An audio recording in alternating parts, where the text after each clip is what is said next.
नमस्कार, मैं doctor Neha Bharat homeopathy से। आज की इस वीडियो में हम बात करेंगे कि जीएफआर क्या होता है और जीएफआर की वैल्यू घर पर ही हम नेचुरल तरीक़ों से कैसे बढ़ा सकते हैं। जीएफआर यानी कि ग्लोमेरुलर फिल्ट्रेशन रेट, ये एक वैल्यू है जो बताती है किडनी किस क्षमता से काम कर रही है।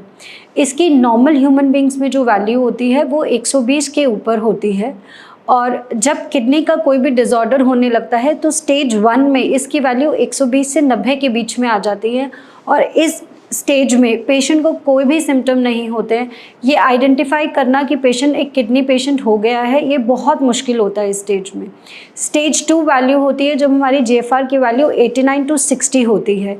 इस समय इस स्टेज पे भी थोड़ा डिफ़िकल्ट ही होता है जज करना कि पेशेंट एक कोई किडनी पेशेंट है या नहीं है, क्योंकि कोई सिम्टम्स एक्चुअली होते नहीं हैं। स्टेज 3 में आने के बाद पेशेंट को थोड़े बहुत सिम्टम्स आने लगते हैं। अब स्टेज 3 में जो जीएफआर की वैल्यू है वो होती है 60 से 30 के बीच में, एग्जैक्टली बोले तो 59 to 30। इस स्टेज में पेशेंट को यूरिनरी सिम्टम्स या थोड़े से अगर हाइपरटेंशन की प्रॉब्लम है तो बीपी फ्लक्चुएशंस, ये सब हमें देखने को मिलते हैं। स्टेज 4 में वैल्यू होती है 30 to 15। इस स्टेज में पेशेंट को सिम्टम्स काफ़ी दिखाई देते हैं। इस स्टेज में पेशेंट कोई ना कोई ट्रीटमेंट ज़रूर ले रहा होगा और पेशेंट को भी ये बात पता चल जाती है कि अब मैं एक किडनी पेशेंट हूँ।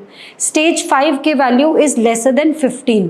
जब जीएफआर की वैल्यू 15 से नीचे होती है तो ये स्टेज 5 किडनी डिसऑर्डर होता है और यहाँ पे सिचुएशन पेशेंट की काफ़ी गंभीर हो जाती है।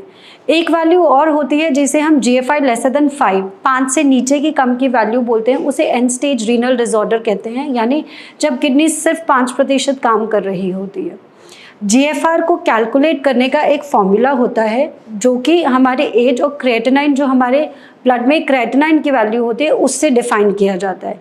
दैट इज़ वाई इसको बोलते हैं EGFR, estimated glomerular filtration rate. अब ये जो वैल्यू है ये क्रिएटिनाइन के ऊपर डिपेंडेंट है और आपकी एज के ऊपर डिपेंडेंट है।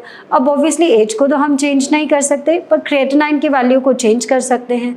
तो जैसे जैसे क्रिएटिनाइन की वैल्यू घटने लगती है जीएफआर भी इम्प्रूव होने लगता है। अब मैं आपको बताऊंगी कि घर पे हम क्रिएटिनाइन को कैसे कम कर सकते हैं बिना किसी दवा के। क्रिएटिनाइन को घर पे कम करने के 2 इम्पॉर्टेंट चीज़ें होती हैं जो ध्यान रखनी है। पहला है डाइट और दूसरा अगर कोई अंडरलाइंग हेल्थ डिसऑर्डर है, यानी कि किडनी डिसऑर्डर आपको किसी और बीमारी की वजह से हुआ है, जैसे कि अधिकतर केसेस में ब्लड प्रेशर के केसेस में या डायबिटीज़ के केसेस में किडनी डिसऑर्डर हो जाता है। तो अगर आपके क्रिएटिनाइन वैल्यू बहुत ज़्यादा बढ़ी हुई है तो आपको इस बात का बहुत ध्यान रखना है कि आपके ब्लड शुगर और ब्लड प्रेशर की वैल्यूज़ मेंटेन रहे।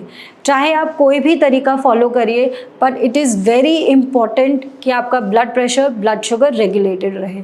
इस टाइम पे जब हम होम्योपैथिक मेडिसिन देते हैं तो पेशेंट को बहुत अच्छा रिलीफ मिलता है, coupled with your dietary changes, जो भी हम डाइट में चेंजेस बताते हैं।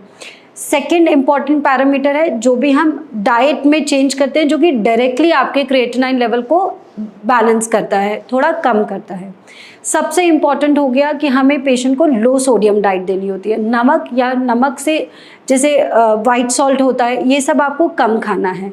ऐसी चीज़ें जिसमें पोटाशियम की मात्रा बहुत ज़्यादा हो वो भी कम खाना है। जैसे आलू में पोटाशियम मात्रा बहुत ज़्यादा होती है, कोकोनट में पोटाशियम मात्रा बहुत ज़्यादा होती है, डार्क ग्रीन लीफी वेजिटेबल्स, बहुत गहरे हरे रंग की सब्जियों में पोटाशियम की वैल्यू ज़्यादा होती है, और हाई प्रोटीन डाइट नहीं लेनी होती। प्रोटीन जिनमें बहुत ज़्यादा है जैसे कि एग है, फिश है, चिकन है, राजमा, छोले, लोबिया, ये सब नहीं खाना है। किडनी का पेशेंट दालें खा सकता है, मूंग दाल खा सकता है, छिलके वाली दाल खा सकता है। अगर सिचुएशन बहुत ज़्यादा ख़राब नहीं है तो अरहर की दाल भी ले सकते हो, बट ये भी आपको अपने डॉक्टर से पूछ के और उसके रिकमेंडेशन के अंडर ही खाना है। पेशेंट का वाटर इनटेक कम होना चाहिए, पानी बहुत ज़्यादा नहीं पीना है, क्योंकि किडनी में उतनी क्षमता नहीं है कि इतने पिए हुए पानी को किडनी पेशाब के रास्ते बाहर निकाल सके। वाटर इनटेक भी कम ही रखना, लिमिटेड रखना है। अगर आप इस तरीके की डाइट फॉलो करेंगे तो बहुत चांसेस है कि आपका क्रिएटिनाइन लेवल बिना किसी मेडिसिन के अपने आप धीरे धीरे कम आने लगे। हरी सब्जियां जैसे कि घिया, तोरी, टिंडे, पम्पकिन, ये सब आपके लिए बहुत बेनिफिशियल रहेगा। करेला, ये सारे वेजिटेबल्स आप खाइए। चाहे तो सिर्फ वेजिटेबल्स खाइए, 1 कटोरी सुबह, 1 कटोरी दोपहर, 1 कटोरी शाम में। ग्रेन्स का बहुत ज़्यादा ध्यान रखना है, जैसे गेहूँ खा सकते हैं आप, सूजी और सूजी से बने हुए चीज़ें खा सकते हैं, जैसे सूजी का चीला, इडली, सूजी का उपमा, ये सब चीज़ें आप खा सकते हैं। मिलेट खा सकते हैं आप, ये सारे ग्रेन्स आप यूज़ कर सकते हैं। अगर फिर भी ये सारी डाइट फॉलो करने के बाद भी आपका क्रिएटिनाइन नॉर्मल नहीं आ रहा है या घट नहीं रहा है, तो आप भारत होम्योपैथी की टीम से कांटेक्ट करिए। यहाँ पे डॉक्टर्स की टीम आपको पूरी तरह हेल्प करेंगी, डाइट में भी, मेडिसिन से भी, ताकि आपका किडनी डिसऑर्डर सॉल्व हो पाए। Thank you.